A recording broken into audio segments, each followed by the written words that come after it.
Eh bien, je vais vous parler d'un très beau roman sur la mémoire confisquée. C'est Histoire de la femme sauvage d'Isabelle Desesquelles aux éditions Lattès. On peut la placer sous le signe d'une phrase de Clarice Lispector qui figure en exergue d'un des chapitres. Écrire, c'est bien souvent se souvenir de ce qui n'a pas existé. Comment arriverais-je à savoir ce que je ne connaissais même pas?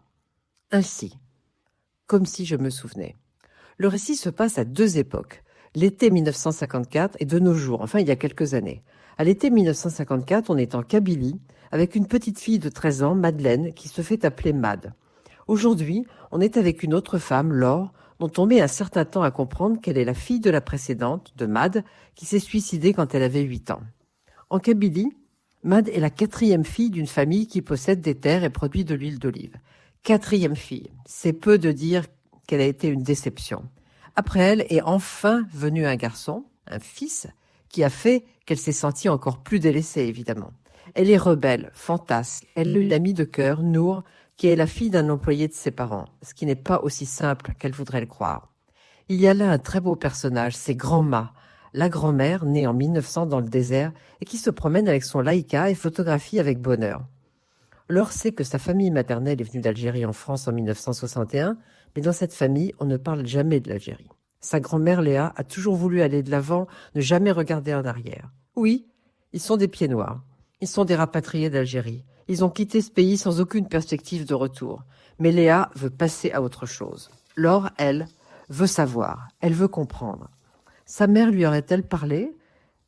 Elle ne sait pas, parce qu'elles n'ont passé que 8 ans de vie ensemble avant sa mort. Malgré l'opposition de la famille, elle décide d'aller en Algérie, de rechercher le lieu où était la ferme familiale. Ce qu'elle découvre, vous le découvrirez aussi, est beaucoup plus inattendu qu'elle ne le pensait. Sa famille est-elle vraiment de ceux qu'on appelait les pieds noirs, des Français d'Algérie? La relation familiale à la Kabylie n'est peut-être pas seulement géographique.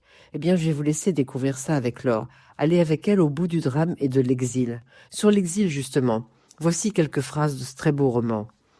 Est-ce qu'ils seront, l'exil? Il la constitue, s'est déposé en Laure et remonte tel un limon. Exil intérieur. Sur Al Jazair 2, elle fait le trajet dans le sens inverse des siens en 1961. Que s'est-il passé en Kabylie pour qu'ils en partent tous? Que pas un n'en parle et ne parle de ce qui est arrivé. Et un horizon bouge, il l'entraîne à faire le voyage, rompre l'opacité, ne pas en être exclu de leur passé. Elle ne fera pas demi-tour. Ne bougera pas du pont du ferry avant d'apercevoir un contour, un rivage. Est-ce qu'il lui ressemblera? Qu'a-t-elle de la ferme, la terre de l'autre côté? Laure part chercher une mémoire confisquée. Elle s'est construite dessus. Eh bien, c'est dans Histoire de la femme sauvage d'Isabelle Desesquelles aux éditions Lattès. Et c'est peut-être, j'ai lu tout Isabelle Desesquelles, c'est peut-être son plus beau roman.